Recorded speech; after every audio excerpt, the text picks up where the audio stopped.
బంగ్లాదేశ్ నుంచి వచ్చినాడు వాడు ఒక మసీదు కట్టుకుని వాడొక కాలనీ ఏర్పాటు చేసుకుని అక్కడ పెద్దగా వాడు చెలామణి అవుతూ మేము అసోంను ఆక్రమిస్తున్నామని మీడియాతో చెప్పాడు. ఆ వీడియో బయటకు వచ్చింది, వైరల్ అయింది.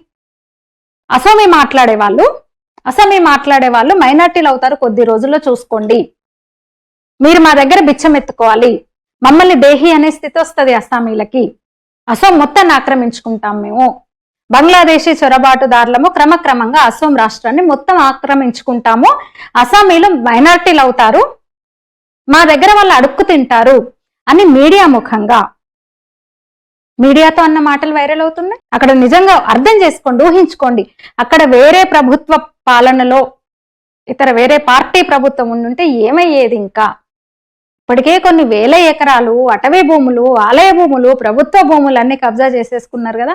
మొత్తం ఇంకా బ్రహ్మపుత్రలో ఆ లంక ప్రాంతాలన్నీ కూడా వందలు కాదు వేల సంఖ్యలో ఉన్నాయంట గ్రామాలు, కాలనీలు. అంటే అక్కడ బీజేపీ ప్రభుత్వం కాబట్టి హిమంత బిశ్వ శర్మ వంటి ఒక స్ట్రాంగ్ లీడర్ ఉన్నాడు కాబట్టి, గట్టుడు ఉన్నాడు కాబట్టి కఠినంగా వ్యవహరిస్తున్నాడు కదా. ఒక సోకాల్డ్ సెక్యులర్ లిబరల్ ప్రభుత్వాలు, పార్టీలు, నాయకులుంటే అసలు ఎట్లా ఉండేది పరిస్థితి? పారామిలిటరీ బలగాలు, పోలీసులు వాళ్ళందరూ ప్రాణాలకు తెగించి ఆ ఆపరేషన్ లో పాల్గొంటున్నారు. కబ్జాలో ఉన్న భూముల్ని విముక్తి చేసే దిశగా వాళ్ళు ప్రయత్నాలు చేస్తున్నారు.